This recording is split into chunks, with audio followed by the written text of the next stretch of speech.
Staging Handa, The Leonora Story. Dear Papa Dudut, magandang araw po sa inyo. Ako po si Leonora, 40 years old at isa po ako sa mga matinding tagahanga ninyo dito sa Cebu. Palagi ko po kayong pinakikinggan sa radyo at maging sa internet tuwing alas 12 ng hapon. May isang kapitbahay po kami na napansin kung gaano ako kasabik marinig ang mga kwento ninyo at siya na rin po ang naghikayat sa akin na magpadala ng sulat sa inyo. Sabi niya kasi na ang buhay ko daw po ay parang isang teleserye. At sayang daw kung hindi ko ibabahagi sa iba yung kwento ng buhay ko. Kaya sana po ay matanggap ninyo itong sulat ko. Isa po akong single mother at nagtatrabaho bilang teacher. Pumanaw po ang asawa ko dulot ng liver cancer noong maliliit pa lamang ang mga anak namin. Lasenggero po kasi ang asawa ko kaya maaga siyang pumanaw. Sobrang hirap po ng mga panahong yon kasi mag-isa ko pong tinataguyod at pinalaki ang anak namin na si Jude. Noong maliit pa si Jude ay palagi akong humihingi ng tulong sa mga kamag-anak ko para bantayan siya. Habang nagtatrabaho ako pero nang lumaki na ang anak ko ay natutunan at nakasanayan ko ng pagsabayin ang pagiging abala sa trabaho at pagiging isang ina at ama. Pero aminin ko po na may mga pagkakataon na talagang nahirapan ako, lalo na noong magkokolehyo na ang anak ko. Dahil maliban sa pagkapilyo ng anak ko, pero kahit mahirap ay gagawin ko pa rin ang lahat para makapagtapos ang anak ko. At ang kinuha ni Jude ay Bachelor of Science in Marine Transportation o yung kurso ng mga seaman. Sobrang saya ko po talaga na napag-aral ko si Jude. Ngunit may mga pagkakataon po na nagiging pasaway si Jude. Imbis na mag-aral ay mas madalas siyang magbulakbol at makipag-inuman. Isang gabi nag-alala po ako nang hindi pa umuwi si Jude. Final exam po niya kinabukasan ng gabing yon. Kaya't nagtataka ako kung bakit wala pa siya sa bahay. Naisip ko po na baka nagbubulakbol na naman siya o di kaya ay nakikipag-inuman. Kaya dali-dali akong pumunta sa maliit na sari-sari store na ilang hakbang lang ang layo sa bahay namin. Noong nakarating na po ako doon ay hindi ako nagkamali kasi nakita ko po si Jude. Nakasama ang mga kaibigan niya at nakikipag-inuman pa.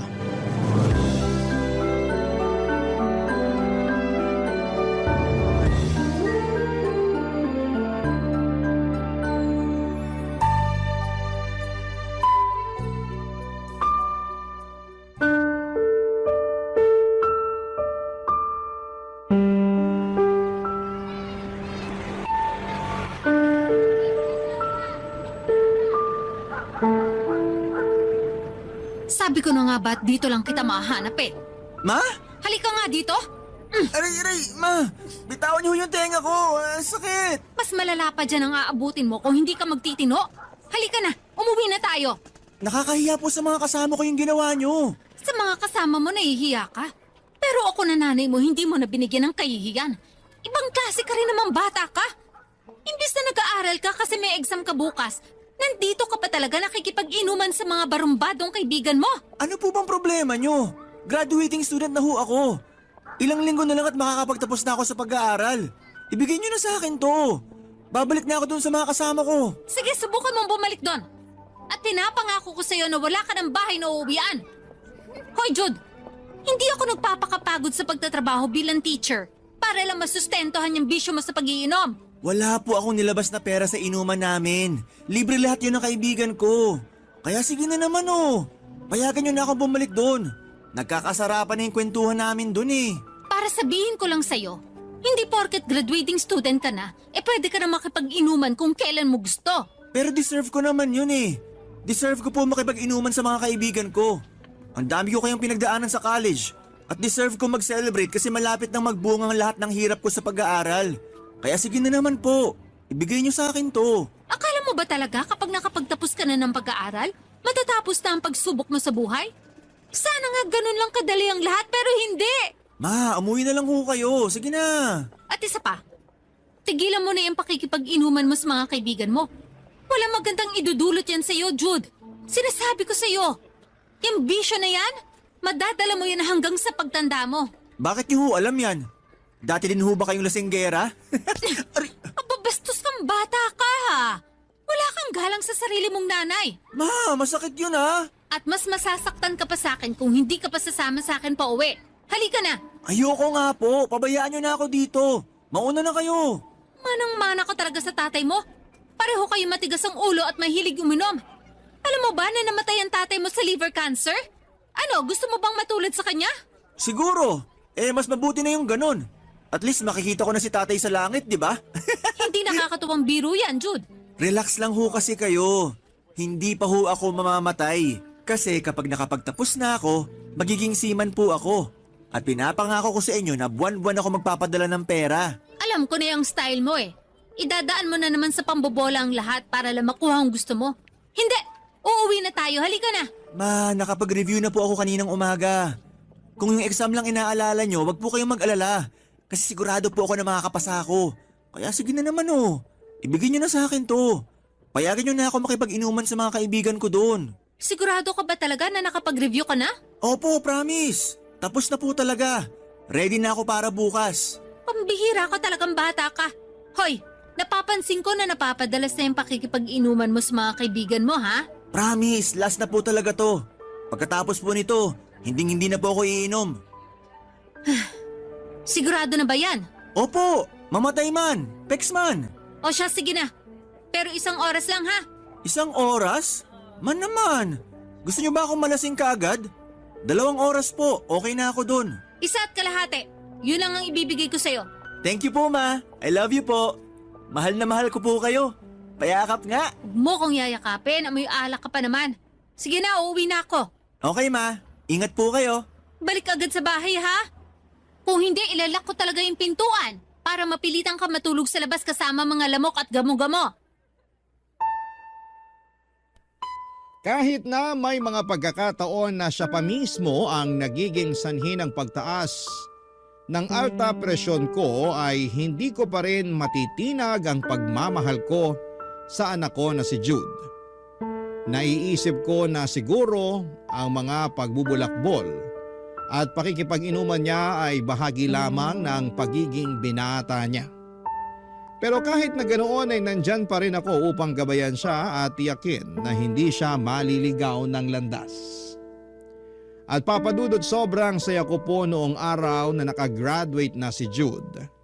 Iba pala talaga ang saya na nararamdaman mo bilang ina kapag nasaksihan mong natamo ng anak mo ang tagumpay. Habang tinitingnan ko siya, naiisip ko na sana'y kasama pa namin ang tatay ni Jude upang masaksihan din niya ang tagumpay ng anak namin. Ngunit may isa pang hamon na dumating, papadudot. Gusto na talaga ni Jude na maging seaman, ngunit nauurong kami dahil kulang kami sa pera. Hindi ko po kasi nababayaran ang buong halaga ng inutang ko para maipatayo tong bahay namin. Kaya't sinabi ko kay Jude na maghanap muna siya ng ibang trabaho pansamantala at mag-ipon kung gusto niya talagang mag-training para makasampa na siya sa barko.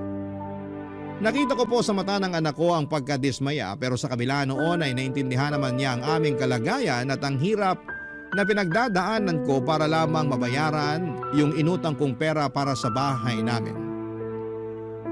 Nang mga panahong yon ay sinabi ni Jude na susubukan niyang maghanap ng trabaho online. Pero habang lumilipas sa mga araw ay napapansin ko na nalulong na siya sa paglalaro sa online games.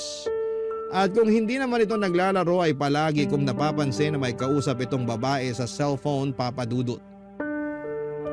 Nang mga panahong yun ay minabuti ko nang kausapin si Jude dahil may nararamdaman akong kakaiba.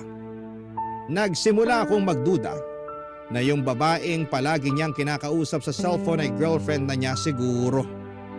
Madalas ko kasing marinig na nag-uusap, naghaharutan at naglalambingan sila noong babaeng palagi niyang kinakausap.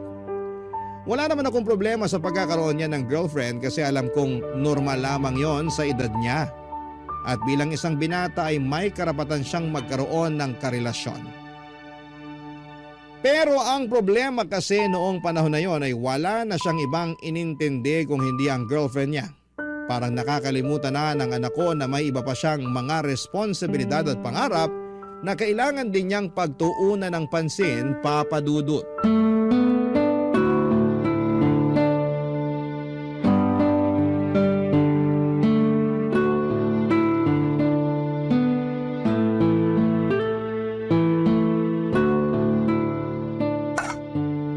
Ayan, luto na yung kanin. Jude, anak, lumabas ka na dyan sa kwarto mo. Kakain na tayo. Sandali lang po! I love you. I love you too. Kumain ka na ba? Hindi pa, ikaw. Eto, kakain pa lang. Anyway, huwag ka mong kapagutom ha. Ay, pa pambihira. Mabuti pa yung ibang tao pinapaalam niyang kumain. Lalamig na tong pagkain. Masamang pinaghihintay yung grasya. Sige babe, kailangan ko nang umalis. Okay, bye. Ingat ka palagi, okay? Ikaw din, love you. Mama naman oh, istorbo talaga kahit kailan. Anong ulam? Umamin ka nga sa akin. May girlfriend ka na ba? Ha? Ako? Nako, wala po. Huwag ka na magkaila. Akala mo ba hindi ko napapansin na palagi ka nang napupuyat dyan sa cellphone mo dahil may vini-video call ka gabi-gabi? So ano na? May bala ka pa ba maghanap ng trabaho? Opo, kaso hindi pa ako binabalikan ng mga in-applyan ko online eh. Imbis kasi nasayangin mo ang oras dyan sa kaka-cellphone mo, maghanap ka kaya ng maa-applyan. Nasasayang lang ang oras mo dyan eh. Hindi po sayang ang oras ko dito. Kasi girlfriend ko na po si Kay. Sabi ko na nga ba eh. Lokohin mo na ang lahat, wag lang ako na nanay mo. Kasi alam na alam ko kung kailan ka nagsasabi ng totoo at nagsisinungaling. Inaamin ko na po. Kasi alam ko rin naman na hindi niyo ako titigilan hanggat di niyo ako napapaamin.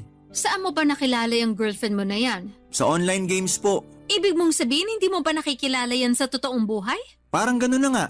Pero pinangako ko naman sa kanya na magkikita rin kami. Taga saan ba yung... Ano nga ulit ang pangalan nun? Kay po. Oo, yung Kay na yan. Taga saan ba yan? Taga Manila ho. Manila? Ang layo naman nun, nak. Oo nga po eh. Pero kapag may pera na ako, pupuntahan ko siya doon. Seryoso ka? Luluwas ka dito sa Cebu papuntang Manila para lang makipagkita sa girlfriend mo na yan?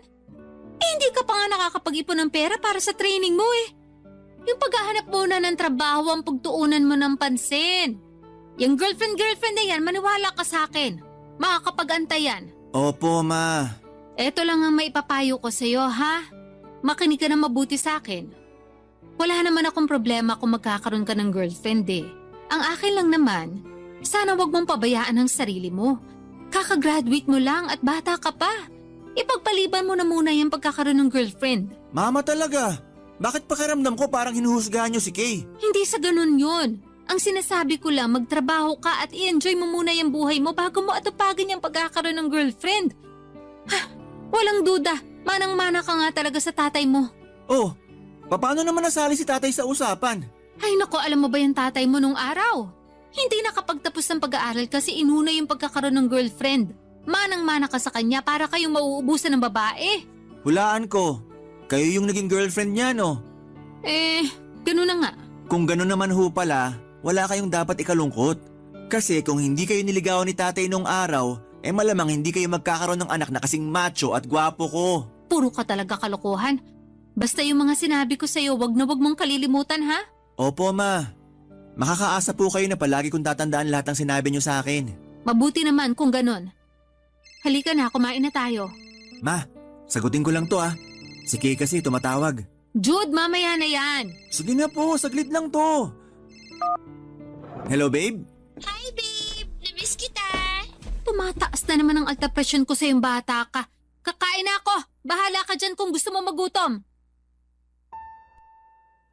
Hindi na nga umiinom ng alak ang anak ko, Papa Dudut.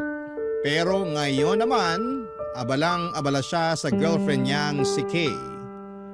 Noong kumain kami ni Jude ay wala na siyang ibang bukang bibig kundi ang girlfriend niya na taga Manila.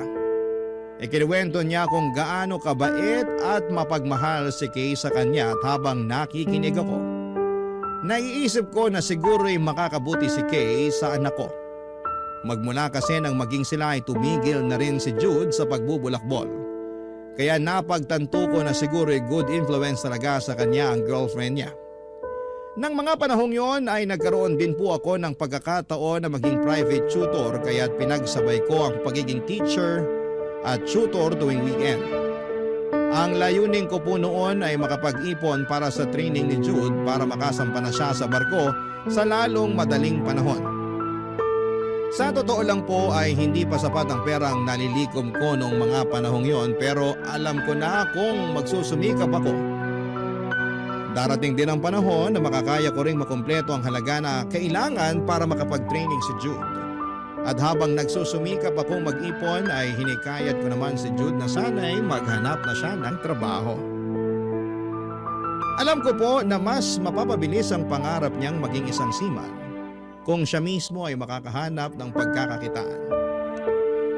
Naintindihan ko naman kahit papaano kung bakit hindi pa nakakahanap ng trabaho si Jude. Sa panahon ngayon ay sobrang hirap talagang makahanap ng trabaho. Kahit na college graduate ka pa pero sa mga oras na yon, pakiramdam ko na isa sa mga dahilan kung bakit hindi pa siya nakakahanap ng trabaho ay dahil masyado siyang abala sa pakikipag-usap sa girlfriend niya sa cellphone.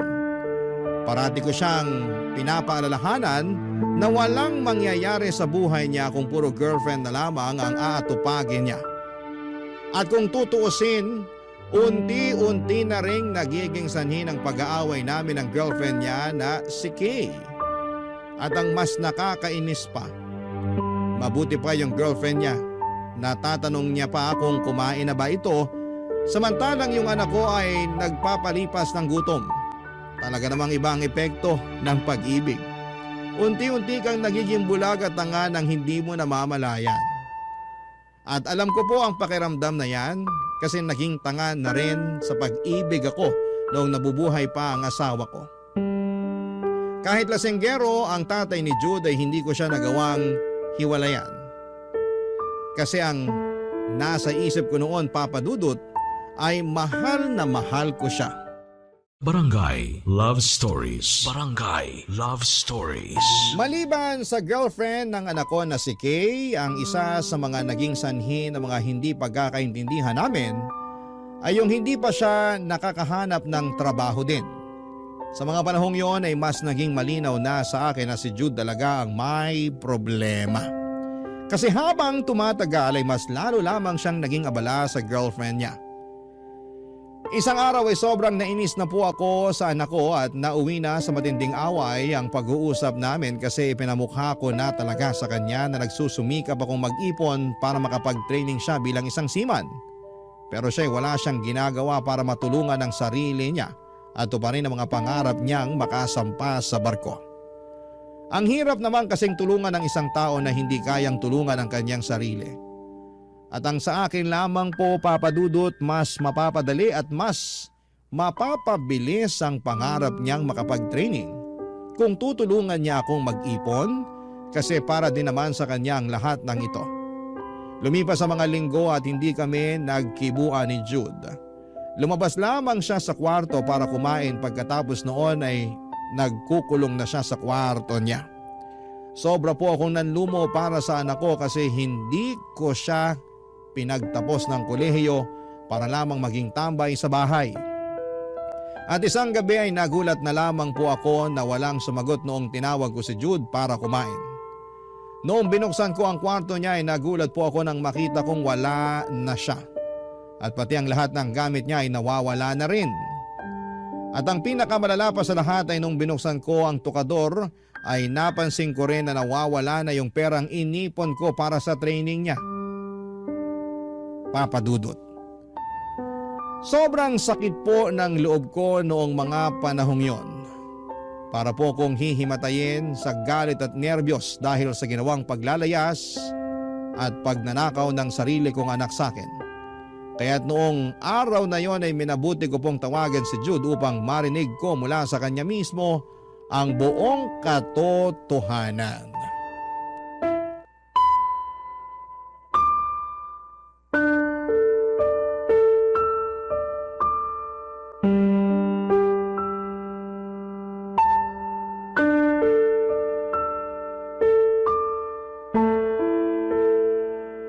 Nasaan ka ngayon, ha? Ba't wala na yung mga gamit mo sa kwarto? Ma, I'm sorry. Ilang linggo na rin po kasi tayo di nag-uusap. Kaya hindi na ako nagkaroon ng chance para sabihin to sa'yo. Pero luluwas na po ako papuntang Maynila. Ngayon na po yung flight ko. At anong ginamit mong pambayad sa ticket mo? Yung pera sa tokador? Diyos ko naman, Jude! Pinaghirapan ko yung perang yun para makapag-training ka. Nang sa ganun, makasampa ka na sa barko sa lalong madaling panahon. Pero kulang na kulang ho yung perang naipon nyo para sa training ko. At isa pa, wag po kayong mag-alala. Kasi nangako na sa akin si Kay na tutulungan niya ako makapag-training. Doon na rin ako sa Maynila magti-training. Pambihira ka naman eh.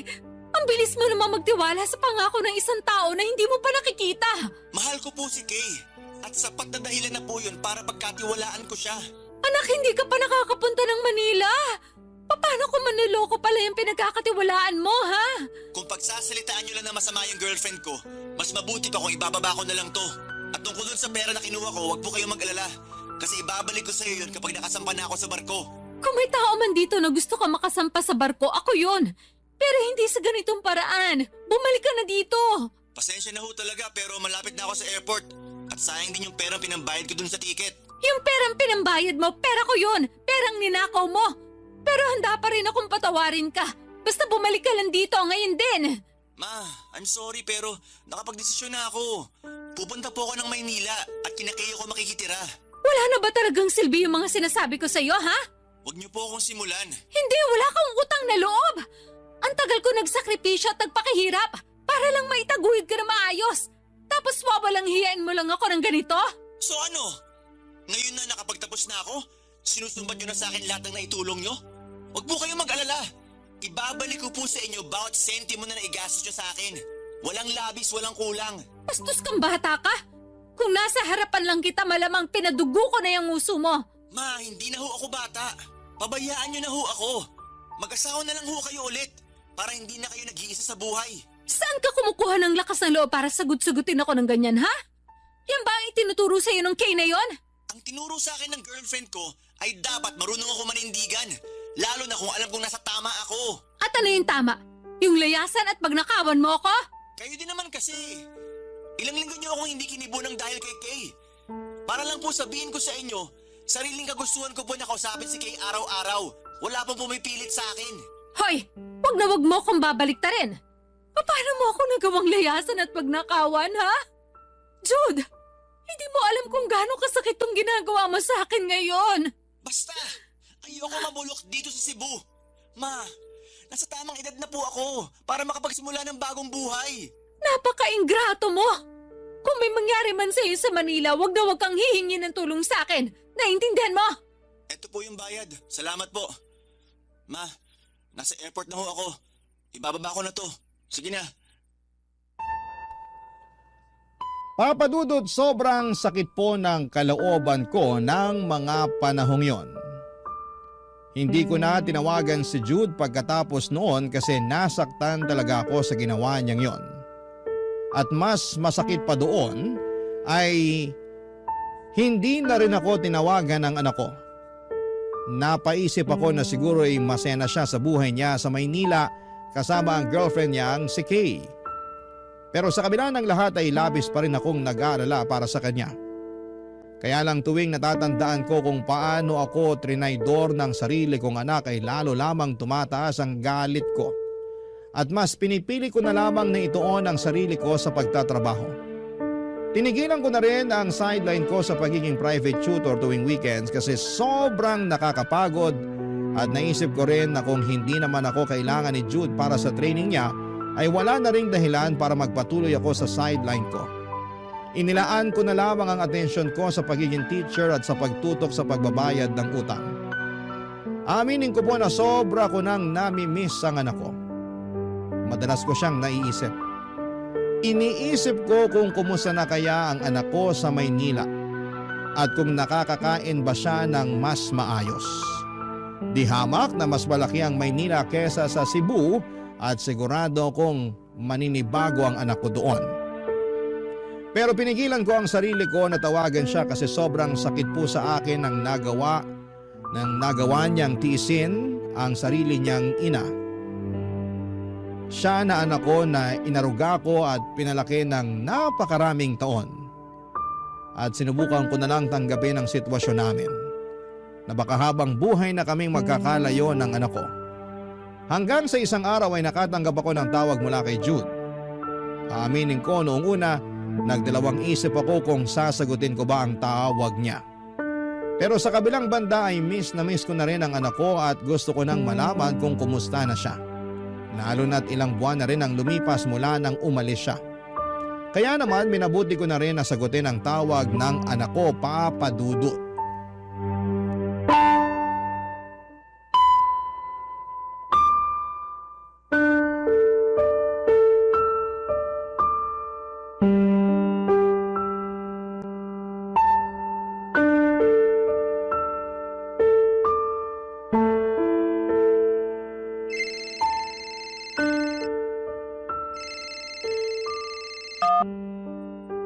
Hello? Ma, kamusta na po kayo? Miss na miss ko na po kayo. Aba, mabuti naman pala at naaalala mo pa ako. Mama naman, sa tingin niyo ho ba matitiis ko kayo? Mahal na mahal kaya kita. Nagpapatawa ka ba? Wala akong naramdaman ng pagmamahal nung sinugod-sugot mo ko. At ang mas malala pa niyan, ngayon ka lang nagparamdam sa akin. Sorry na po talaga. Kakapalan ko na po yung mukha ko. Kailangan ko po ng tulong niyo. O bakit? Napano ka? Ma, ayoko na po dito. Gusto ko na pong umuwi dyan. Naaalala mo pa ba yung sinabi mo sa akin dati? Yung ayaw mong mabulok dito sa Cebu? Opo, alam ko. Pero kasi, minamaltrato ako ni Kay dito sa bahay niya. Paano minamaltrato? Hindi niya tinupad yung pangako niya sa akin ha. Tutulungan niya ako makapag-training para makasampa ako sa barko. Tapos, ginagawa niya lang akong alipin dito sa bahay nila. Ako nag-aasikaso sa lahat ng gawaing bahay. Ipit na po ako. Wala akong ibang kakilala dito sa Maynila. At hindi ko alam kung paano ako makakatakas o makakaalis dito. Seryoso ka ba sa mga sinasabi mo? Eh, yung ipon ko na nakuha mo. Yun na muna ang gamitin mo para makabalik ka dito. Hiniram po ni Kay yung natitirang pera ko. At hindi niya pa ako nababayaran. Hoy Jude, umamin ka nga sa akin. Prank ba to, ha? Alam kong gawain niyo yan ng mga kabataan ngayon. Malilintikan ka na talaga sa akin, sinasabi ko sa'yo. Ma, sandali lang. Babalikan kita. Hoy, sino yung kausap mo ha? Sabihin mo nga sa akin, may babae ka ba? Ano? Saan na naman ang galing yan? Paano naman ako mabababae? Wala naman ako kakilala dito sa Maynila maliban sa'yo. So sino yung kausap mo sa cellphone ha? At bakit mukhang balisa ka dyan? Nanay ko yung kausap ko. Pero wala na, binaba ko na. Sandali lang, saan ang kagaling yun? Ay naaamoy akong sunog. Hala, nakalimutan ko yung sinahing. Mahal, I'm sorry. Sorry talaga. Sandali, papatayin ko lang yung stove. Alam mo, ikaw, napaka-bobo mo talaga. Naturingan ka pa namang college graduate pero tatanga-tanga ka. Sayang yung tuition fee na pinabayad ng nanay mo para lang mapag-aral ka. Sumusobra ka na, ha? Alam mo, matagal na kita pinagtitiisan. At tinanggap pa rin kita kahit hindi mo tinubad yung pangako mo sa akin na tutulungan mo ako makapag-training para makasampa ako ng barko. Training? Hindi ka nga marunong magsaing eh. Ngayon lang naman ako nagkamali, ah. Kung tutuusin, araw-araw ko nililinis tong bahay mo. At ako rin gumagawa sa lahat ng gawaing bahay dito. So ano, nagre-reklamo ka? Eh di lumayas ka, walang pumipigil sa'yo. Paano ko lalayas? Ni hindi mo pa nga ako binabayaran sa perang hiniram mo sa akin. At isa pa, wala na akong matatakbuhan. Kasi wala akong ibang kakilala dito sa Maynila. Hoy, bakit naman kita babayaran? Ako ang bumibili ng groceries at nagbabayad sa lahat ng gastusin dito. Wala kang ang ambag eh. At yung perang hiniram ko sa'yo, kulang na kulang pa yun sa lahat ng nagastos ko dito sa bahay. Alam mo ba na dumoble yung gastos ko sa kuryente at tubig simula nung tumira ka dito, ha? Alam mo ba yun? Malamang wala kang alam kasi utak biya ka. Nakakasakit ka na, ha? Sige, sagarin mo na. Bobo? Tanga? Ano ba? Tama na, naririndi na ako sa'yo. Ay, magsaing ka na lang ulit kasi nagugutom na ako. Siguraduhin mo lang na hindi ka napapalpak ha. Dahil kung hindi, tatamaan ka na talaga sa akin. Naintindihan mo? Anak, girlfriend mo ba yun? Opo. Ma, parang awa niyo na. Padala niyo na ako ng pera para makalis na ako dito at makabalik na ako dyan sa atin sa Cebu. Diyos ko, paano ba yan? Sa susunod pa na linggo yung sahod ko. Pero huwag kang mag-alala. Gagawan ko ng paraan, ha? Sige po. Susubukan ko manghiram ng pera dun sa kapitbahay natin. Kapag natanggap ko na yung pera, huwag kang mag-alala. Ipapadala ko agad sa'yo. Salamat po talaga, ma. Sabihin mo nga sa akin, sinasaktan ka ba ng babaeng yon? Hindi po, pero matagal niya na akong kinakawawa dito kasi alam niya na wala akong ibang matatakbuhan dito sa Maynila. Ma, please.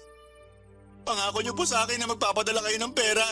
Oo anak, pangako yon. Basta ipangako mo rin sa akin na kapag natanggap mo na yung pera, magbubook ka agad ng flight papuntang Cebu, ha? Opo, pangako po. Ma, kailangan ko na pong ibaba to. Magsasaing pa ako. Sige na po. Mahal na mahal ko po kayo. Anak, mag-iingat ka dyan.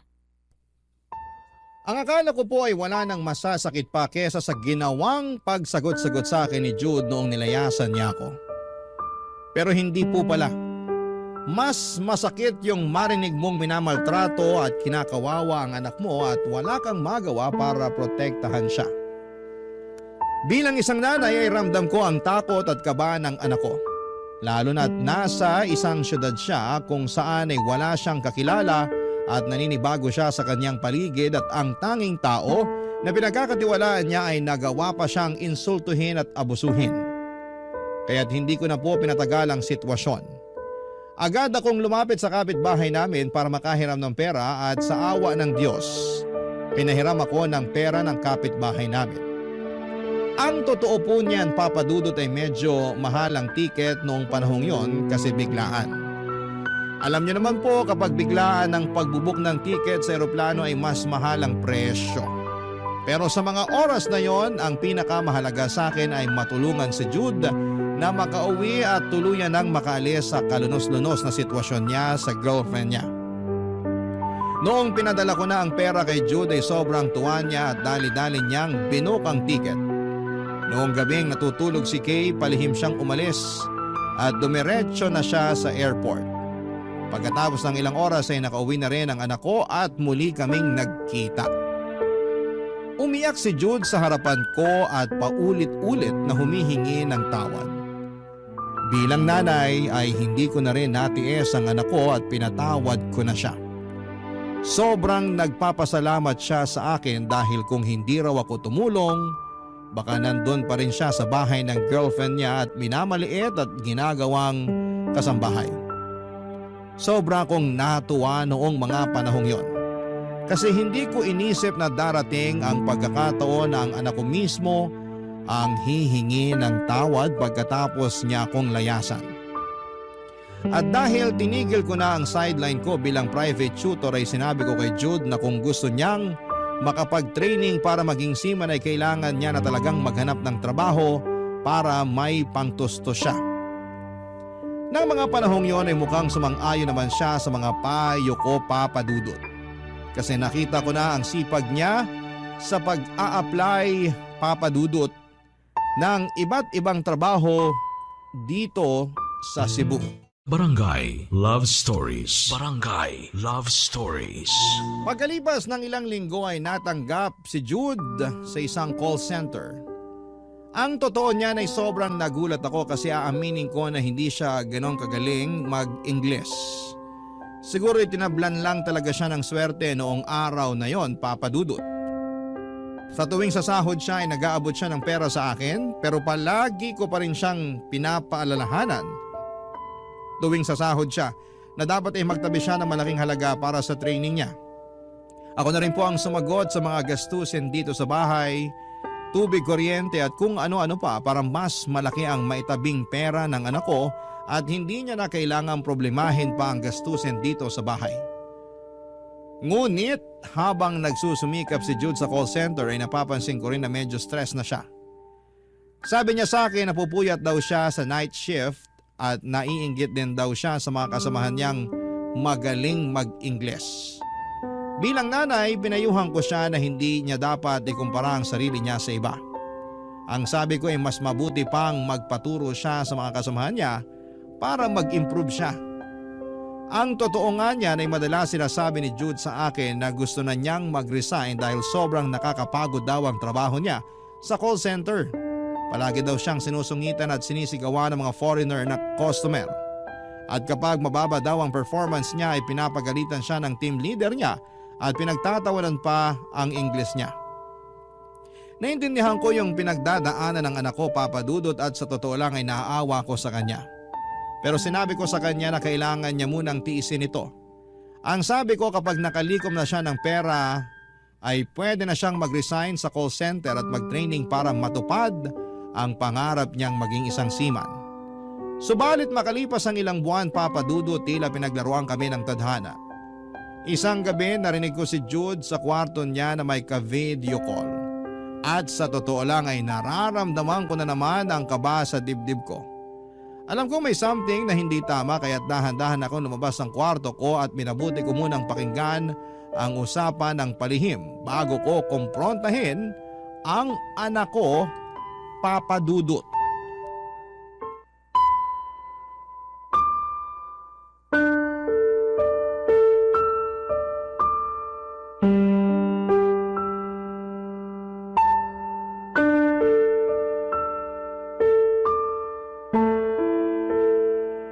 Miss na kita, babe. Ako din. Nga pala, yung perang hiniram ko sa'yo noon, naipadala ko na pala sa account mo, ha? Dinagdagan ko na rin ng sobra kasi alam kong matagal ko nang hindi nabayaran yun. Thank you talaga ah. Malaking tulong yun kasi sa susunod pa ako na kinsena sa sahod ulit. Ano ka ba? Wala yun. Nga pala, sorry talaga sa nagawa ko sa'yo noon, ha? Stress na stress lang kasi ako sa trabaho ko noon bilang virtual assistant. Yung client ko kasi ang daming pinapagawa sa akin. Kaya ikaw tuloy yung napagbuntungan ko. Sorry. Okay na yun.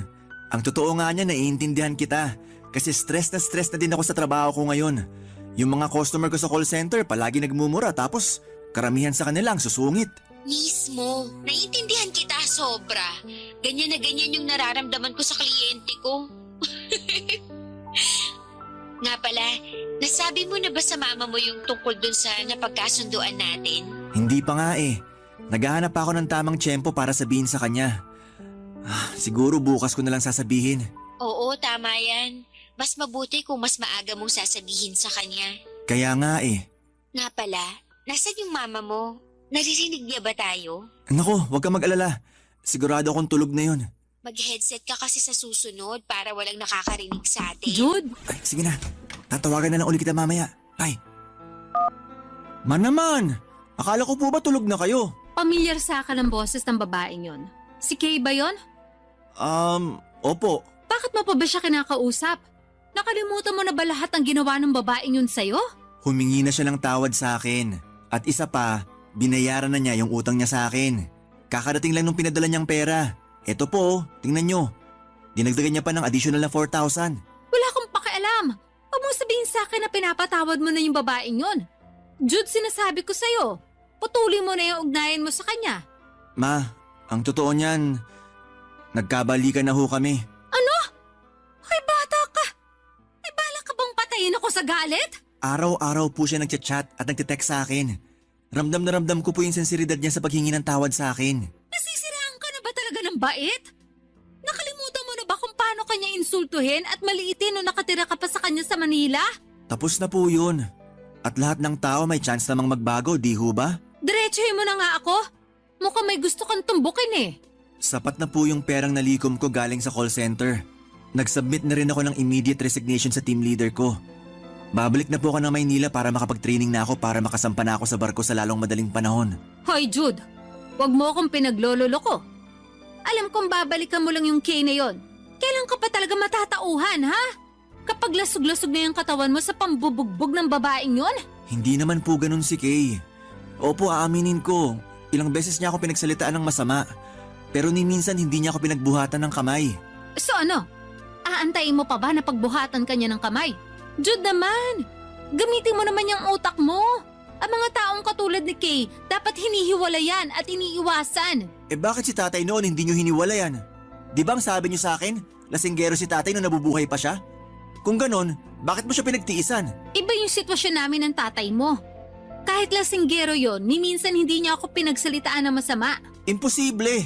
Sigurado ako may nagagawa na di kaaya-aya si tatay sa inyo tuwing nalalasing siya. Ayaw niyo lang talagang aminin. Wala kang alam sa mga nangyari sa amin ng tatay mo. Mismo, ma! Wala akong alam, kaya malay ko ba kung nagsisinungaling lang kayo? Sawang-sawa na ako dyan sa tabas ng dila mo. Gusto mong bumalik na Manila? Sige, sandali lang.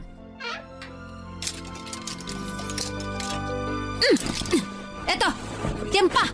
Kunin mo na lahat ng mga damit mo dyan sa sahig. At wag na wag kang hihingi ng tulong sa akin kapag may nangyari na namang masama sa'yo doon. Alam niyo po kung anong problema niyo? Masyado niyo akong binibaby.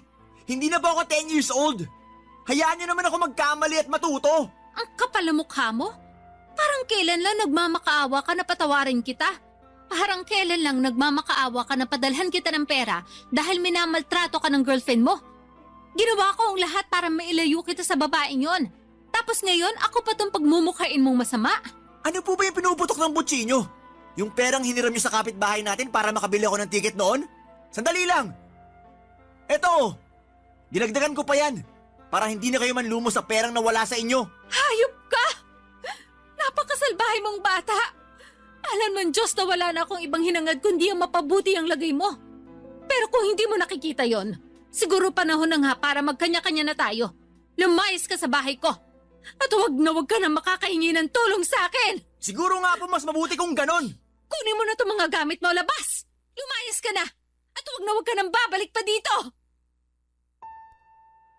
Papadudot niyo na siguro ang pinakamabigat na nangyari sa buhay ko. Yung kabila ng lahat ng sakripisyo at hirap na inalay ko para kay Jude ay pinaramdam pa niya sa akin na parang wala akong halaga. Noong mga panahong yon, ang nasa isip ko ay siguro nga ay panahon na para matuto siyang magkamali at siguro ay panahon na rin para tumayo siya sa kanyang sariling mga paa nang walang kahit na anumang tulong na galing sa akin. Hindi ko na siya kayang pigilan pa sa lahat ng gusto niyang gawin. Dahil sa totoo lang, ang katigasan ng ulo niya ay malinaw na namanan niya mula sa tatay niya. Kaya naisip ko na mas mabuti na sigurong hayaan ko siya na magkamali. Pero hindi ibig sabihin na wala na akong pagmamahal sa kanya. Mahal ko pa rin naman si Jude pero pakiramdam ko na habang tumatagal ay inaabuso na ako ng sarili kong anak. Kaya naman mas mabuti na siguro kung palayasin ko na siya sa bahay. Simula noong pinalayas ko si Jude, ako na lang ulit ang natira na mag-isa dito sa bahay, Papa Dudut. Lumipas sa mga buwan na trabaho-bahay lang talaga ang routine ko. At nakikipagtsikahan na lamang ako sa kapitbahay para kahit papaano ay mawala ang lungkot ko. Isang araw habang nag-i-scroll ako sa Facebook ay nakita ko at napag-alaman ko na nakapag-training na pala si Jude para maging seaman at ilang linggo na lang ay sasampa na siya sa barko. Sobra akong natuwa, Papa Dudut, dahil matutupad na rin niya ang pangarap niya at pangarap ko para sa kanya. Pero ang problema nga lang, ni minsan ay hindi man lang ako kinausap ni Jude. Kaya makalipas ang ilang buwan ay minabuti ko makipag-ugnayan sa isa sa mga kaibigan niya sa Facebook. Doon ko nalaman ang isang bagay na sobrang kumirot sa puso ko. Ang allotment na kinikita ni Jude bilang seaman ay napupunta lahat sa girlfriend niyang si Kay. At ang sinabi sa akin ng kaibigan ni Jude na yung anak ko daw mismo ang nagbigay ng written authorization para gawing alati yung jowa niya. Ang totoo niyan ay wala akong pakialam sa pera. Pero ang masakit sa akin ay yung ipinamumukha ni Jude na mas mahalaga pa sa kanya ang girlfriend niya kesa sa akin na nanay niya. Para po akong sinuntok sa dibdib ng mga panahong yon. Nang paulit-ulit pero tinanggap ko na lamang ang katotohanan at nagpatuloy sa buhay ko. Nang mga panahong yon ay nalungkot ako sa natuklasan ko tungkol sa allotment at doon na rin ako nagsimulang tumutok sa Barangay LS. Naging bahagi na ng buhay ko ang pakikinig sa Barangay LS sa inyo, Papa Dudut. At kahit papaano ay nakakatulong po talaga ang mga kwento ng sender ninyo na pagaanin ang bigat na nararamdaman ko. Lumipas ang mga buwan at wala pa rin namang nagbago sa routine ko. Pero isang araw habang nakikinig ako ng radyo ay nagulat ako nang may kumatok sa pinto ko kahit wala akong inaasahang bisita o dadalaw sa akin ng mga araw na yon, Papa Dudut.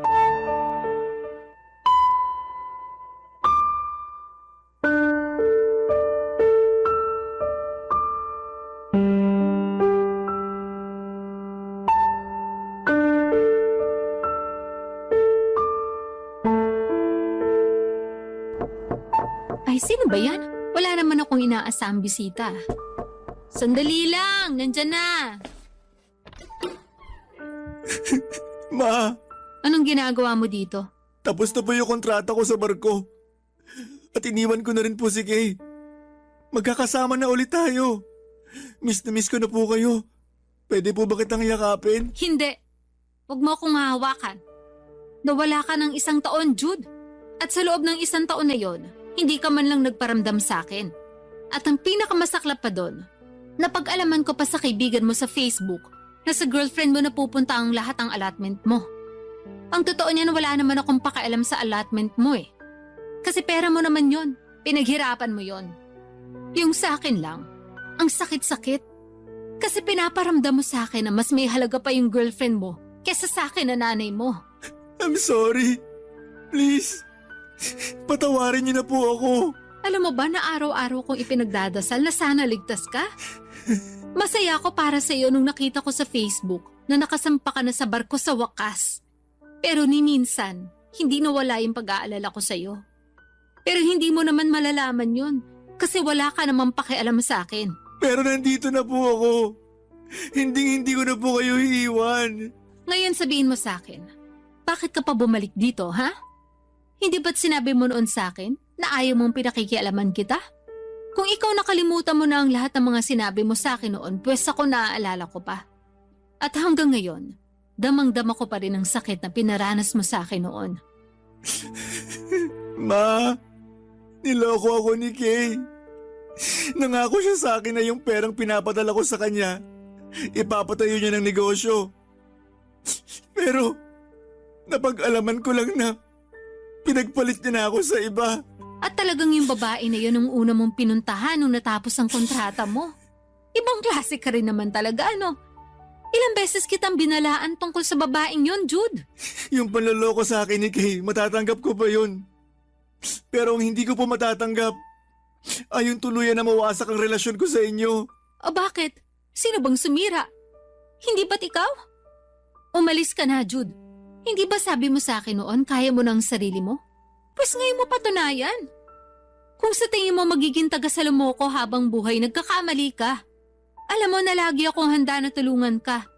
At yun ang patuloy mo na inaabuso. Pero hindi na ngayon. Oras na para magpakalalaki ka. Huwag niyo naman po ako ipagtabuyan, Ma.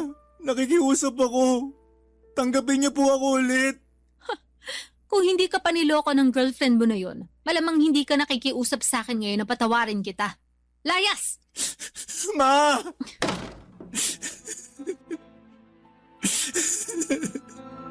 Hindi po ako aalis dito hanggang hindi niyo po ako pinapatawad.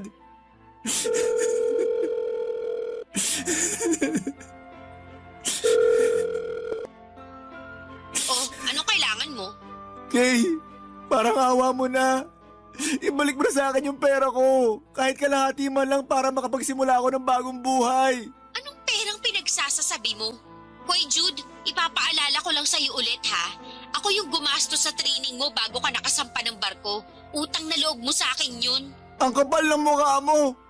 Pinaghirapan ko yung kinita ko sa pagiging seaman. Pinagkatiwalaan kita, Kay. Pero anong ginawa mo? Yung pera na para sana sa negosyo natin, ginastos mo lang sa lalaki mo. Ang tagal mo kayang nawala. Siyempre bilang babae, may mga pangangailangan din ako. Wala kang kasing sama. Ano bang akala mo? Nagbakasyon at nagpapakasarap ako sa barko? Aba malay ko. Babalik ako ulit yan sa Maynila. At kukunin ko sa iyo yung perang kinuha mo sa akin. Wala ka nang babalikan dito, Jude. Magsasayang ka lang ng oras, lumipat na ako ng bahay. Walang hiya ka. Kakasuhan kita. At anong ikakaso mo sa akin? Hoy, ipapaalala ko lang sa'yo ulit ha. Yung pagpapadala mo ng pera sa akin, may written authorization mo yun. Wala akong nilalabag at legal lang lahat ng yun. Sige na, ibababa ko na to at ibablock na rin kita. Goodbye. Hello, Kay? Kay! Ah! Ma, buksan niyo to. Kausapin niyo naman po ako para awa niyo na. Patawarin niyo na po ako. Kailangan ko po ng gabay niyo. Kailangan ko ng pagmamahal niyo. Mahal na mahal ko po kayo.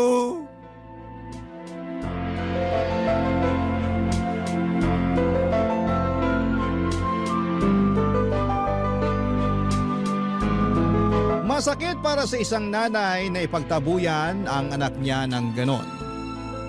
Pero wala akong magagawa kasi nanunuot pa rin yung sakit na dulot ng anak ko. Tanging Diyos na lamang po ang makapagsasabi kung kailan ko siya matutulungan at mapapatawad. Pero sa ngayon ay pinoproseso ko pa rin ang lahat ng mga nangyari. Lumipas sa mga buwan at nakikita ko pa rin ang mga post ni Jude sa Facebook at napag-alaman ko na nagtatrabaho siya ulit ngayon sa call center at nangungupahan sa isang boarding house dito sa Cebu. At kahit papaano ay masaya ako para sa anak ko dahil nakabango na siya. Kahit na nasaktan siya at niloko ng girlfriend niya. Kung sakali man na dumating ang panahon na magkaayos kami ng anak ko na si Jude ay magpapadala po ako ng sulat sa inyo, Papa Dudut, pero sa ngayon, kung iahalin tulad ko sa sugat ang mga naging karanasan ko kay Jude ay hindi pa po ito naghihilom. At may mga pagkakataon pa rin nagdurugo pa rin ang sugat na iniwan sa akin ng sarili kong anak. Sa karanasan kong ito, natutunan ko na hindi maganda ang ibigay ang lahat sa isang tao. Dapat ay may itinitira ka para sa sarili mo. Kapag minahal mo ang isang tao ng sobra at binigyan mo siya ng halaga, nang higit pa sa sarili mo ay hindi mo namamalayan na unti-unti ka na palang nauubos. Kaya naman sa mga kabarangay ninyo na nakikinig ngayon, ang pinakamahalagang paalala ko sa inyo ay huwag kayong magmadali sa pagpili ng magiging katuwang sa buhay. Piliin ninyo ang partner na may matibay na pundasyon ng tiwala, paggalang at pagmamahal. Hindi lahat ng maganda sa paningin ninyo ay tama para sa inyo ha, kaya't mahalaga na piliin ang tamang tao na magsusustento sa inyong kaligayahan at magpapalakas sa inyong buhay. Maraming salamat at binigyan niyo po ako ng pagkakataon na maibahagi sa inyo ang kwento ng buhay ko. Ang inyong forever kapuso at kabarangay, Leonora. Dear Papa Dudut, lahat ng bagay sa mundong ibabaw ay misteryoso. Minsan ay mapapatanong tayo kung bakit kailangang mangyari ang isang trahedya sa buhay ng tao.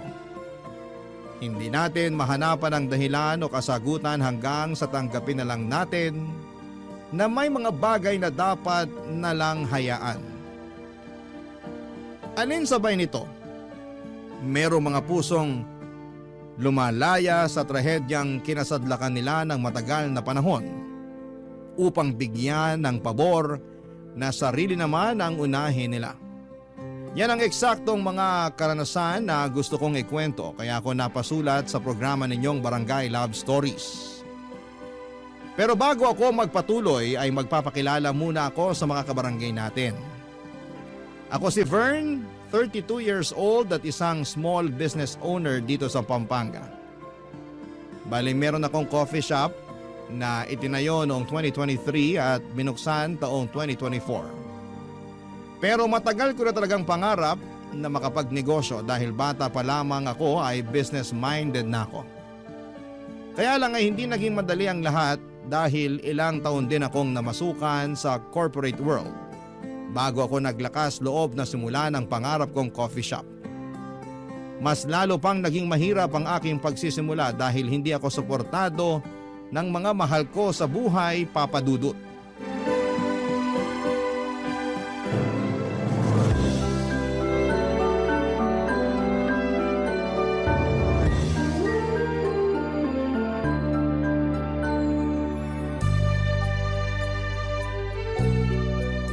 Anong sinabi sa'yo ng mga magulang mo nung nagdesisyon ka magtayo nitong kapihan mo? Na marami na raw pong gumagawa nito rito sa Pampanga. Tsaka wala naman daw pangalan tong kapihan ko kaya hindi raw magiging mabenta. Sobra naman sila. Sinabi niyo pa. Pero buti, tinuloy mo pa rin. Ay opo. Matagal ko na rin kasing pangarap magtayo ng negosyo eh. Kaya nga nagsikap ako nun sa pagtatrabaho sa opisina at nag-ipon ng sapat na kapital para masimulan yung pagtatayo nitong shop. Nag-aral din ako ng pagbabarista para ako mismo ang humawak sa negosyo ko. Pero hindi ko naman po kaya lahat, kaya kumuha ako ng ilang tauhan na makakatulong ko.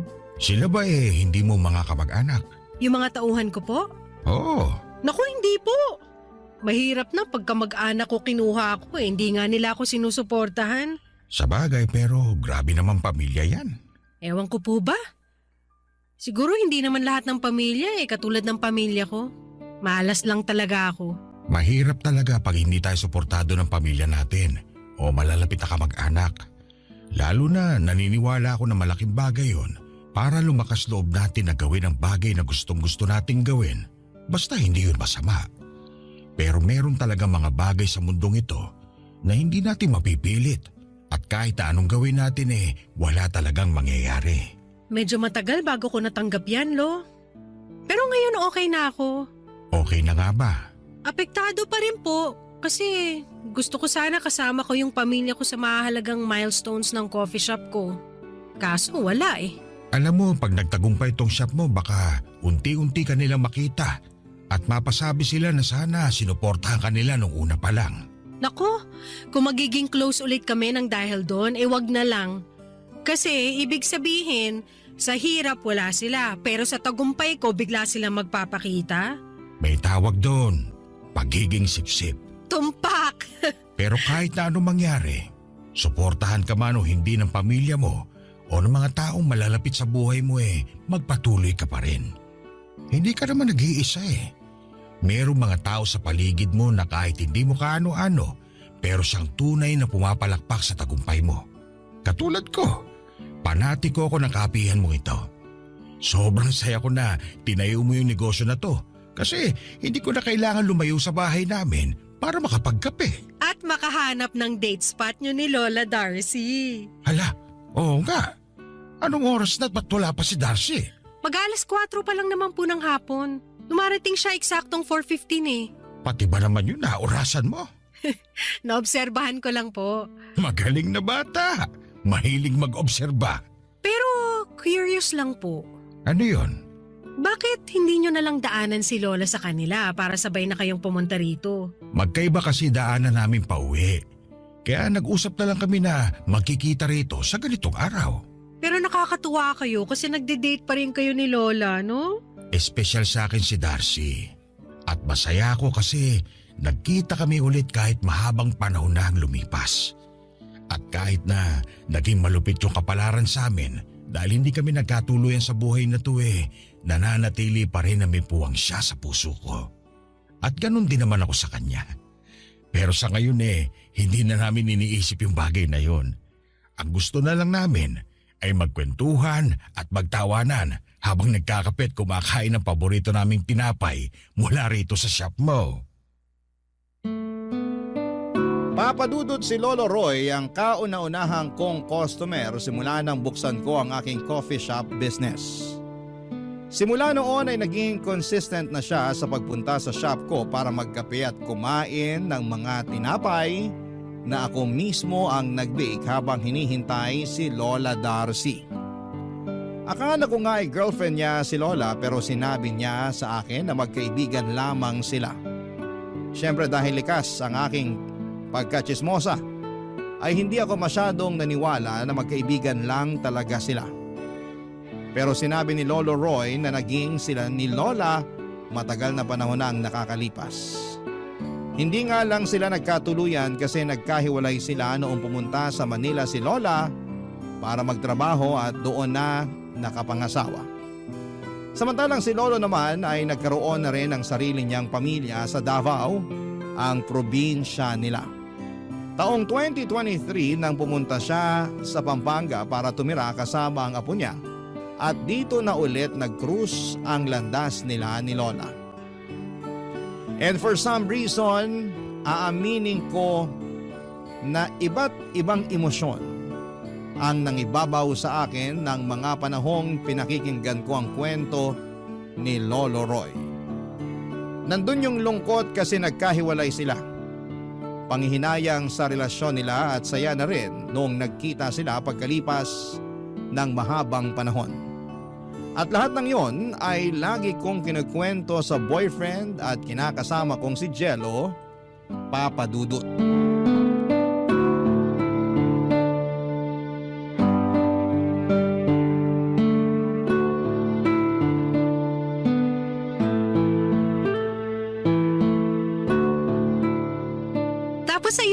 nga. Malungkot na masaya yung reunion nila lolo at lola, di ba? Ayos lang. Anong ayos lang? Ayos lang, as in, okay lang. Dapat ba ulit-ulitin ko pa? Hindi ko naman pinaulit-ulit ah. Nagtanong lang ako kung bakit yan lang masasabi mo sa haba ng kwento ko. Anong magagawa ko kung yun lang talaga yung masasabi ko? Ano ba gusto mo? Humagulgol ako dito kasi natouch ako dun sa kwento ng dalawang matandang yon. Huwag mo naman silang pagsalitaan ng ganyan. Hindi lang sila basta matatanda. Customer ko rin sila. At di lang basta customer, kundi loyal customers. Wala akong pakialam. Basta para sa akin matatanda na sila na may kwento na madrama. Bakit hindi nila ipasa sa radyo kaya sa TV yung kwento nila? Baka sumikat pa. Hindi naman yan ang intensyon ni na lolo at lola kaya kinuwento nila sa akin yung nangyari sa buhay nila. Tsaka ako naman yung nagtanong. Alam mo, napaka-chismosa mo rin no? Pakialamera ka ng buhay ng may buhay. Chismosa oo, pero hindi ako pakialamera sa buhay ng may buhay. Tsaka bakit ka ba ganyan magsalita sa akin?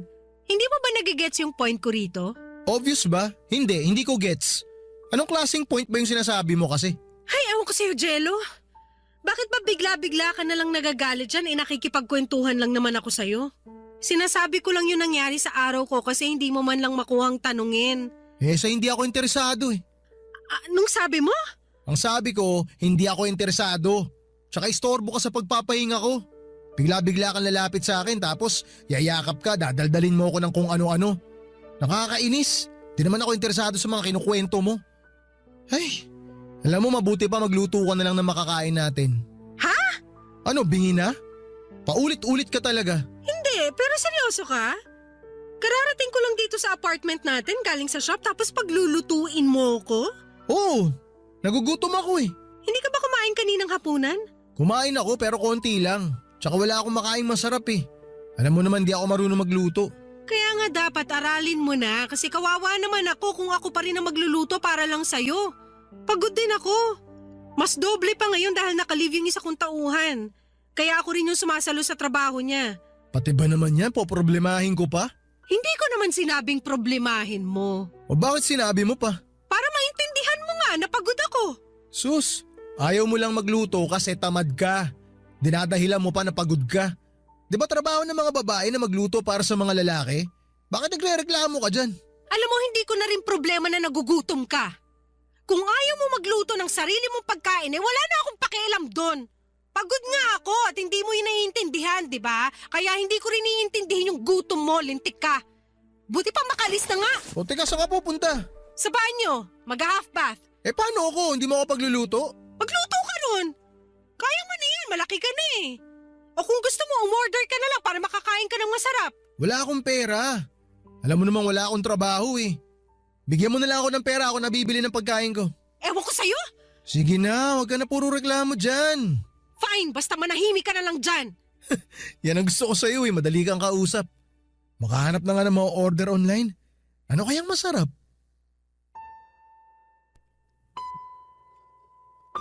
Papadudot isang buwan na ang nakalipas nang mawala ng trabaho ang kinakasama ko.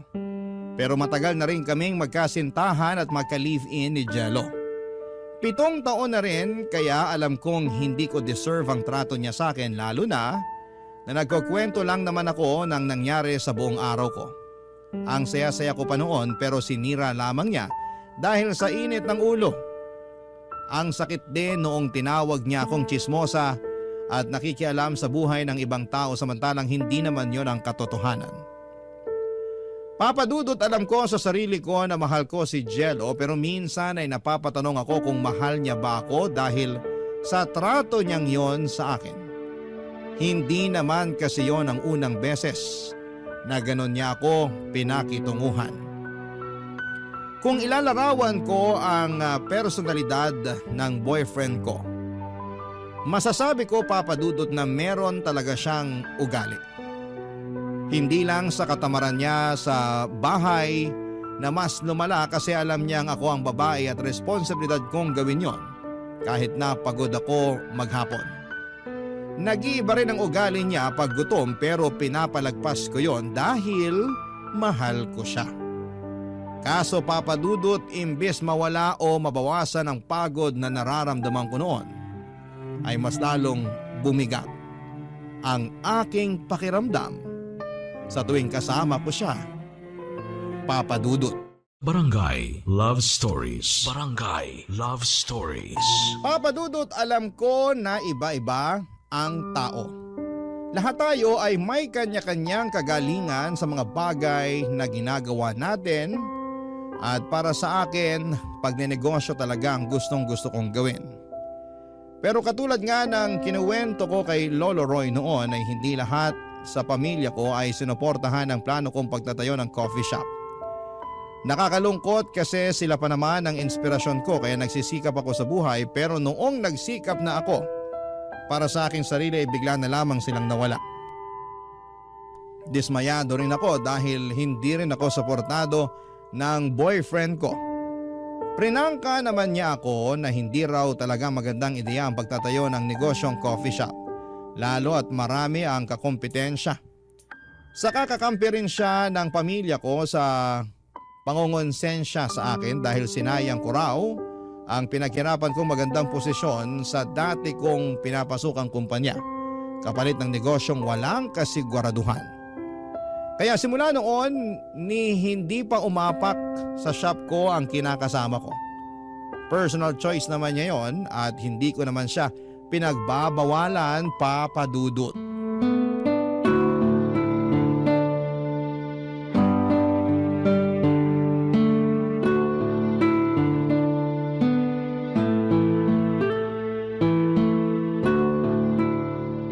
Hindi naman sa pagiging chismoso, no? Pero katulad mo naobserbahan ko lang din ako. Ano po yan, Lo? Kung hindi ka kasi masyado dedikado at seryoso sa ginagawa mo rito sa kapihan mo, malungkot ka naman dyan. Katulad ngayon, kanina ko pa napapansin na parang mabigat yung pakiramdam mo. Ay, tama po kayo. Malungkot po ako at mabigat ang pakiramdam ko. Ano ba nangyari? Baka gusto mo ikwento sa akin para kahit papano gumaan-gaan naman yung dinadala mo. Ay, makikinig ako. Sige po. Total, wala pa naman masyadong customer. Tsaka may tiwala po ako sa inyo na baka mapayuhan niyo ako kung anong dapat kong gawin. O kung meron pa ba akong dapat gawin. O sige, maupo ka na muna dyan. Sige po. Tungkol na naman ba sa pamilya mo? Hindi po. Tungkol po sa boyfriend at live-in partner ko. Nagkaroon po kasi kami ng kaunting pagtatalo. Kaunti nga lang ba para maapektuhan ka ng ganyan? Hindi nga po siguro konti kasi kung ganun, kaya ko namang palagpasin. Pero dumadalas na po kasi yung mga away namin. At sobrang bigat po talaga sa loob. Lalo na't hindi naman siya marunong mag-sorry.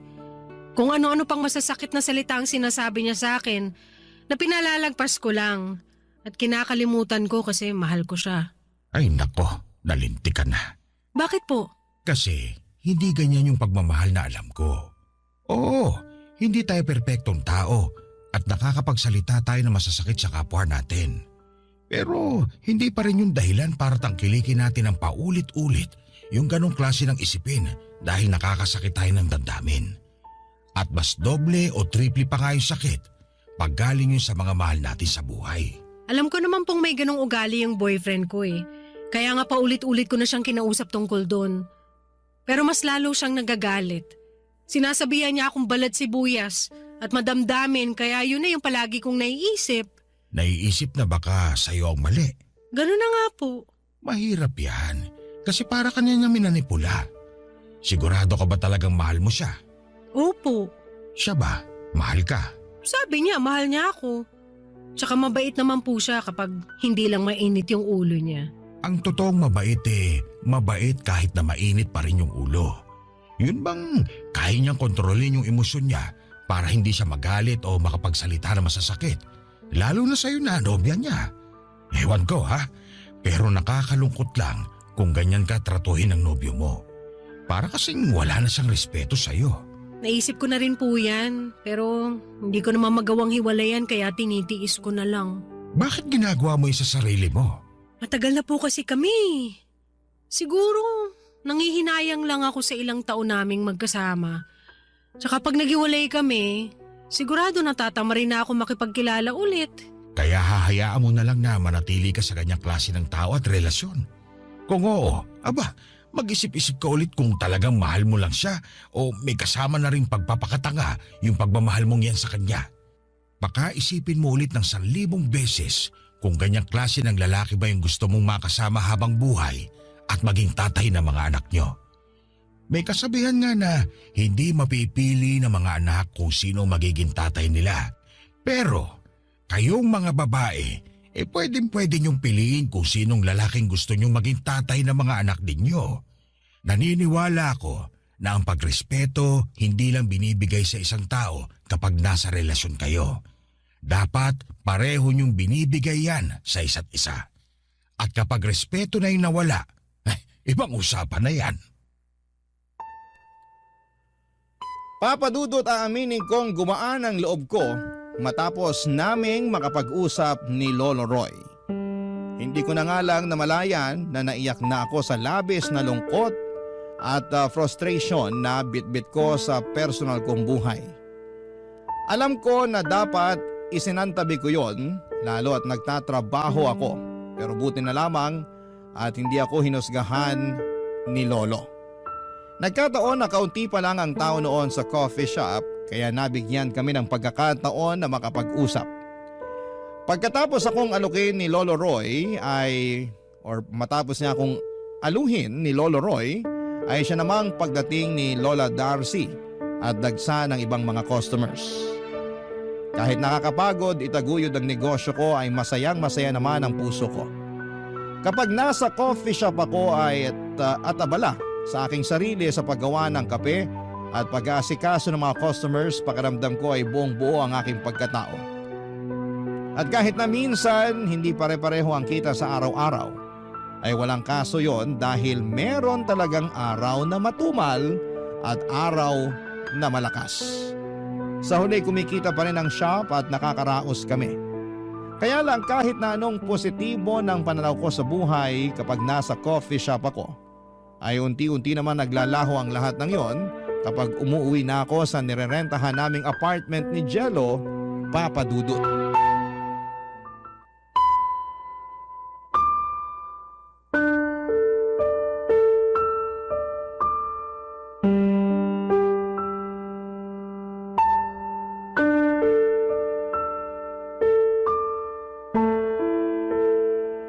Jello! Ano bang ginawa niyo rito ng mga barkada mo? Bakit ang kalat ng bahay natin? Nag-party lang naman kami. Huwag ka nang KJ dyan. Ako pa talagang KJ, hindi mo nga pinaalam sa akin na may mga papupuntahin ka pala rito? 3 lang naman sila. Pang-4 ako. Tsaka ayos lang naman sa may-ari na magpapasok tayo ng bisita dito, di ba? Ikaw nga nagsasama ka ng mga bisita dito eh. Lagpas 5 pa kayo. Oo, pero hindi kami nagiinuman at nagkakalat dito.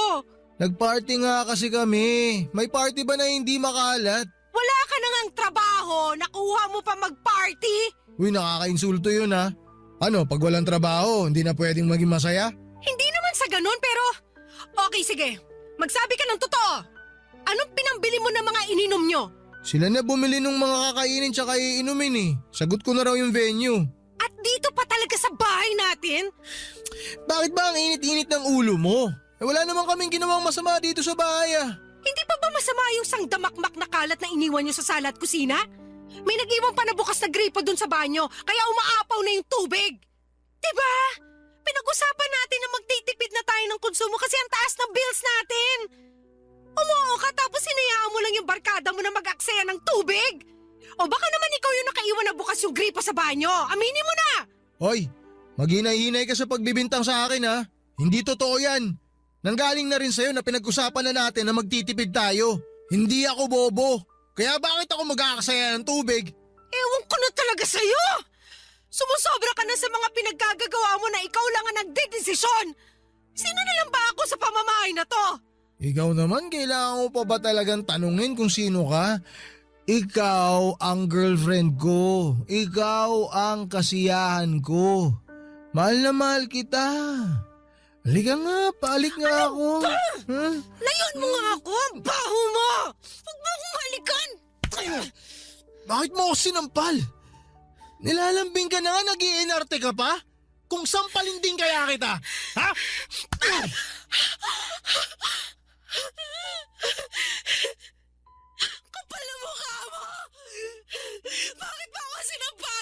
kasi makapal din niya mukha mo. Saka ikaw naman unang nanampal sa atin ha. Gumanti lang ako. Sobra ka na, Jello! Hindi na talaga kita kilala! Nagbago ka na! Anong pinagsasabi mo nagbago na ako? Ako pa rin to, no? Napakamadrama mo. Sa susunod kasi, huwag ka basta magagalit dyan. Ang saya lang namin ng barkada ko kanina eh. Tapos pag uwi mo rito, sisirain mo yung gabi ko. Napakaliit na bagay lang yung pinuputok ng butsi mo. Hindi lang ako nakapagpaalam sa'yo na magiinuman kami dito. Kung ano-ano na sinasabi mo. Eh pag nagpaalam naman ako sa'yo, siguradong hindi ka papayag. Buti alam mo! Buti rin talaga, hindi ko sinabi sa'yo. Kapal na mukha mo! Baka nakakalimutan mo apartment ko to at hindi to sa'yo! Hindi ko nakakalimutan yun. Pero baka ikaw yung nakakalimot na hindi ako kung sino lang sa pamamahay na to. Dito rin ako nakatira. Naghahati tayo sa mga bayarin, di ba? Kaya may karapatan ako dito sa pamamahay na to. Pero wag mo namang abusuin yung karapatan na yan kasi nakakainis at nakakapagod na! So sino maglilinis ng mga iniwang kalat ng barkada mo? Tinatanong mo pa ba yan? Malamang ikaw. Ikaw yung babae sa ating dalawa eh. Tsaka antok na ako. Gusto ko na magpahinga. Napagod ako sa party namin. Pagod din ako, Jello! O edi matulog na tayo. Huwag ka na maingay kasi dyan. Nakakaya sa mga kapitbahay, talak ka ng talak. Mamaya sugurin tayo na may-ari ng bahay na to. Walang tigil yung bunganga mo sa kakaputak. Manahimik ka na lang kasi. Papadudot yun ang unang beses na pinagbuhatan ako ng kamay ni Jello. Pero makukonsider na rin bang pananakit ang mga pagtapik-tapik niya sa akin noon? Pamamalo at panunulak tuwing mataas ang emosyon niya. Partida ilang taon na niyang ginagawa yun sa akin pero hindi ko na lang masyadong pinapalaki. Kaya lang iba na yung nangyaring pananakit niya sa akin dahil hindi na niya napigilan lalo na at nasa impluwensya siya ng alak. Sobra akong nasaktan hindi lang sa katawan kundi maging sa kalooban ko na rin. Ni sa hinagap ay hindi ko naisip na hahantong si Jello sa bagay na yon. Kaya nga aminado akong naisipan kong makipaghiwalay na sa kanya dahil nagkakaroon ng hangganan ng pagmamahal kapag dahas na ang pinag-uusapan. Ayokong umabot kami sa punto na mabugbog niya ako ng malala. At hinayaan ko lang na mangyari sa akin ang bagay na yon dahil mahal ko siya. Barangay Love Stories. Barangay Love Stories. Papadudot nung sinabi ko kay Jello na gusto ko nang tapusin ang relasyon namin ay saka naman siya nagmakaawa sa akin. Na huwag ko siyang paalisin sa bahay at sa buhay ko. Akin kasi ang apartment at tinitirhan namin at sa loob ng ilang taon naming pagsasama ay naghahati kami sa mga gastusin. Pero noong nawalan siya ng trabaho ay sinolo ko ang lahat. Ayos lang naman sa akin lalo na at kinakasama ko siya at nangako naman siya na maghahanap kaagad ng panibagong trabaho para makapag-ambag. Kaya nga sobra akong nadismaya kay Jello nang hindi yon ang inatupag niya. Sa halip ay mas nagkaroon siya ng maraming oras upang bumarkada. Nakalimutan na yata niya ang responsibilidad niya bilang partner ko at masyado na siyang nakampante na masasalo ko siya. Anumang sandali papadudot. Siyempre, noong nagmakaawa siya at umiyak sa harapan ko, aaminin kong nahabag ang puso ko. At di kinaya ng konsensya ko na ipagtabuyan siya. Kaya nagpakatanga ulit ako noong pinatawad ko si Jello. Pero makalipas lang ang isang linggo ay meron na naman siyang ginawa na masasabi kong husto na at sumagad na sa aking pasensya at pangunawa.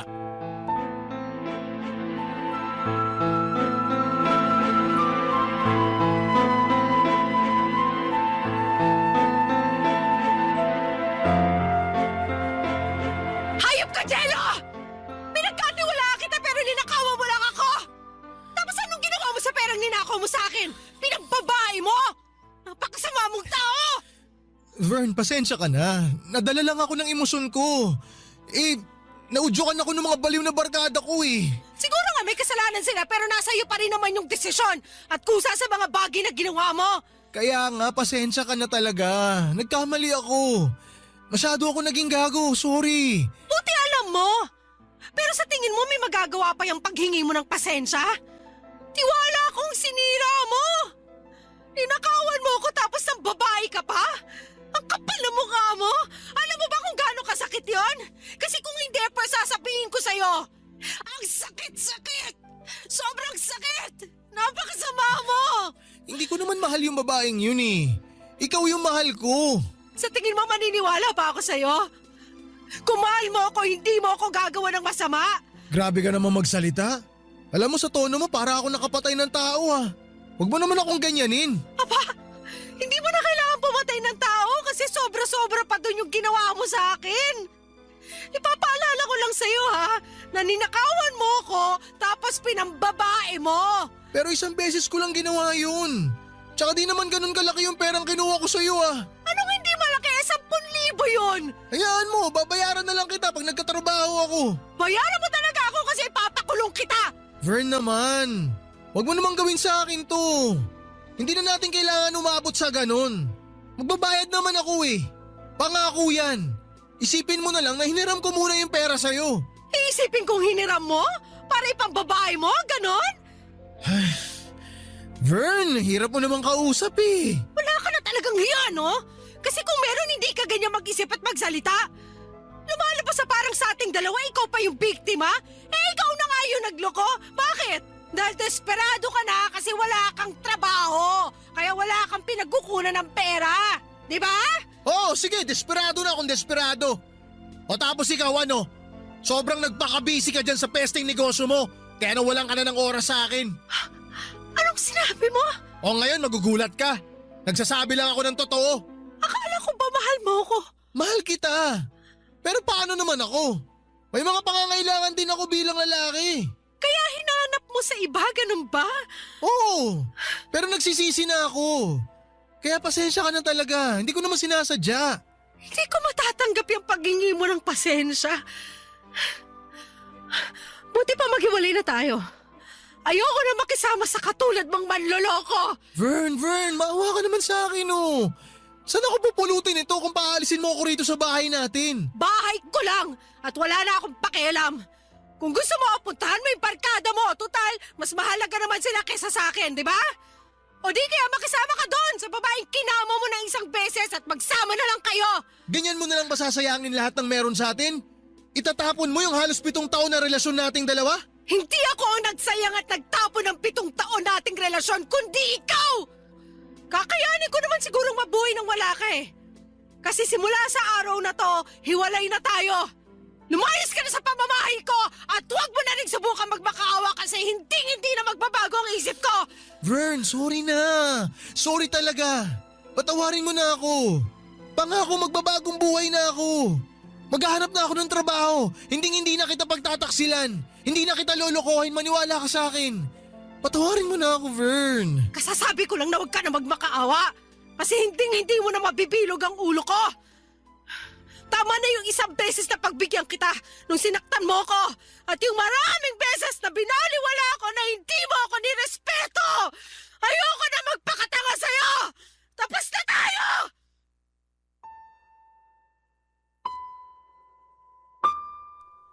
Papadudot, pinalayas ko na si Jello sa apartment ko at hindi na ako naawa sa kanya. Hindi niyo ako masisisi lalo at mas nanaig na sa akin ang matinding galit. Pasalamat nga siya kasi hindi ko na siya pinakulong. Pakonsuelo ko na lamang yon sa kanya lalo at wala naman siyang trabaho at pangpiyansa. Pero sobrang sakit sa puso at sama ng loob ang ginawa ni Jello nang mambabae pa siya. Napakakapal ng pagmumukha niya. Nangako siya sa akin na babayaran ng 10,000 na kinuha niya sa akin kaya hinayaan ko na lamang siya. Dahil sa breakup namin ay ilang araw din akong hindi pumunta sa coffee shop. Bali mga tauhan ko lamang ang nandoon at lagi nila sa aking binabalita na hinahanap daw ako nina Lolo Roy at Lola Darcy. Nag-aalala yata sa akin kaya nag-decide na akong pumasok at magbalik trabaho. Masaya naman ako at nalilibang sa ginagawa ko sa shop namin, Papa Dudut. Nakakalimutan ko ang problema pero bumabalik naman kapag umuwi ako sa aming apartment. dahil naaalala ko ang mga panahong magkasama kami doon ni Jello. Pero alam kong kailangan kong umusad at ituring na biyaya ang paghihiwalay namin. Dahil mabigat dalhin ang ganong klaseng tao sa isang relasyon. Noong pakaramdam ko ay unti-unti na akong nakakausad ay meron namang nangyari. 5 araw ding hindi bumisita sa coffee shop si Lolo Roy at noong ika-6 na araw ay nakita ko siya na pumasok sa pintuan namin kaya masayang masaya ko. Tulad ng dati ay umorder si Lolo ng paborito niyang kape at tinapay tapos naupo siya sa pwesto na palagi niyang inupuan sa tuwing hinihintay niya si Lola Darcy. Naghintay doon si Lolo habang paminsan-minsan ay napapatingin siya sa kalangitan. Maya-maya ay narinig ko na lamang na humihikbi siya kaya nag-worry ako ng husto at dali-dali na siyang nilapitan.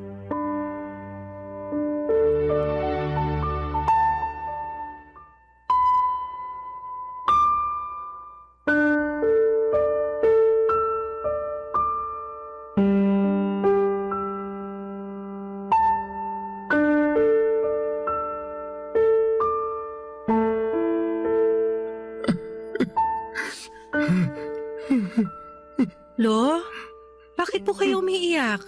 May nangyari po ba? Wala naman.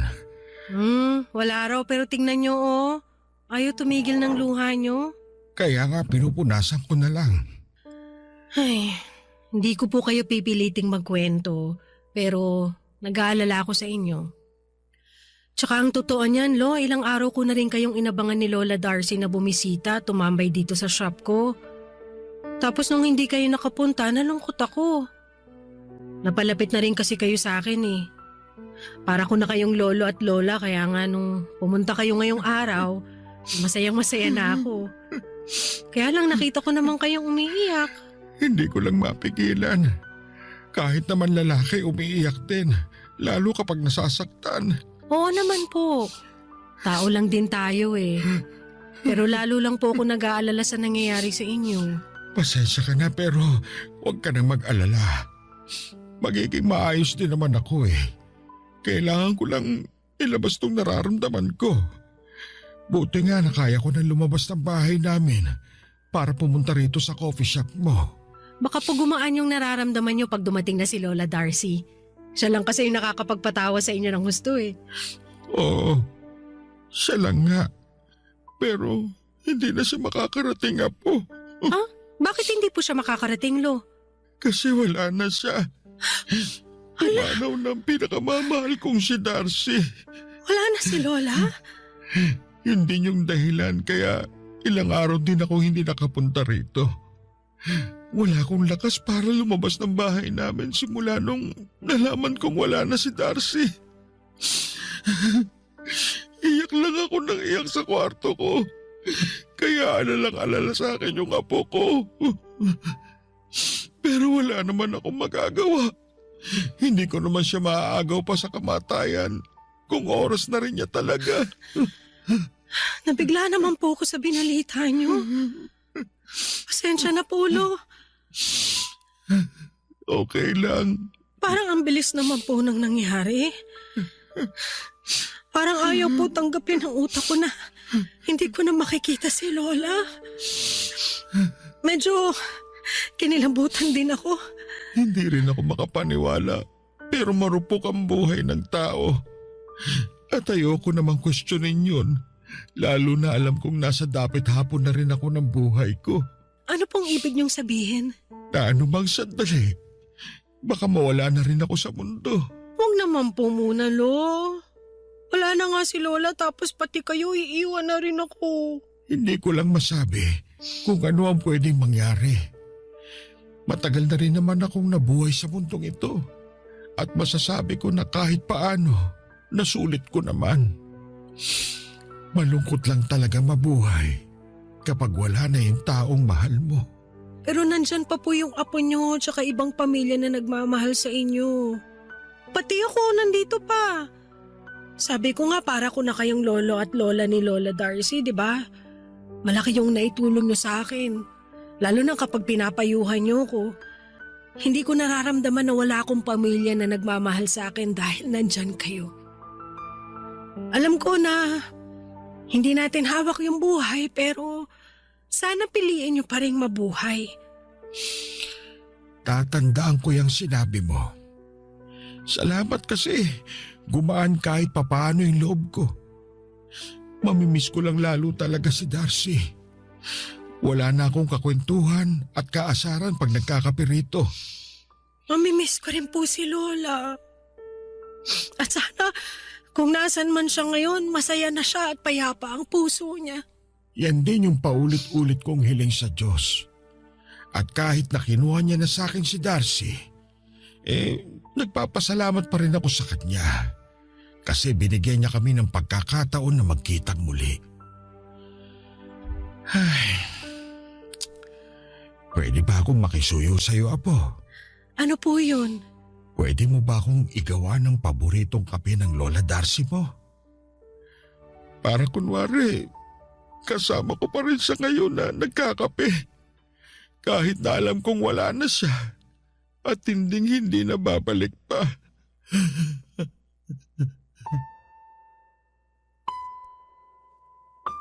Papadudo, tulad ng pakisuyo ni Lolo Roy, ay ginawa ko ang paboritong kape na palaging ino-order ni Lola Darcy. At habang ginagawa ko ang huling order na yon para sa kanya ay hindi ko mapigilang maiyak. Sobrang nakakabigla na malamang wala na si Lola at nakakalungkot lang lalo dahil mag-isa na lamang si Lolo Roy. Nang matapos kong gawin ang kape ni Lola ay ibinigay ko yon kay Lolo. Taimtim yung tinitigan ni Lolo at pakiwari ko ay umaasa pa rin siya na anumang sandali ay darating pa rin si Lola dahil naghihintay na ang kape niya. Pero lumipas ang mahabang oras at lumamig na rin ang kape niya ay hindi na talaga siya dumating pa. Nagpatuloy ang pagbisita ni Lolo Roy sa aking coffee shop kasama ang apo at mga apo niya sa tuhod. Masaya akong makita na nagbabanding sila. At kahit papaano ay alam kong unti-unti nang nakakausad si Lolo sa pagkawala ni Lola Darcy. Pero neto lang March 2025 ay tuluyan ang namaalam sa mundo si Lolo Roy. At huling order na niya pala yung 2 araw bago siya tuluyang mawala. Sobrang sakit. At hindi ko alam kung paano ako uusad. Pero alam ko na kahit wala na si Lolo at Lola ay mananatili silang buhay sa puso ko, lalong-lalo na ang mga pangaral nila sa akin. Sa kasalukuyan ay maayos ang negosyo ko at ganoon din ang aking disposisyon sa buhay. Malaki din po ang naitutulong sa akin ang programa ninyong Barangay Love Stories upang malibang ako, kaya nag-decide ako na magpadala ng sulat sa inyong istasyon. Sana po ay maraming natuwa sa kwentong ibinahagi ko. Hanggang dito na lamang po ang sulat ko, Papa Dudut, at maraming salamat kung sakaling mapili niyo po itong i-ere. God bless and more power sa Barangay Love Stories.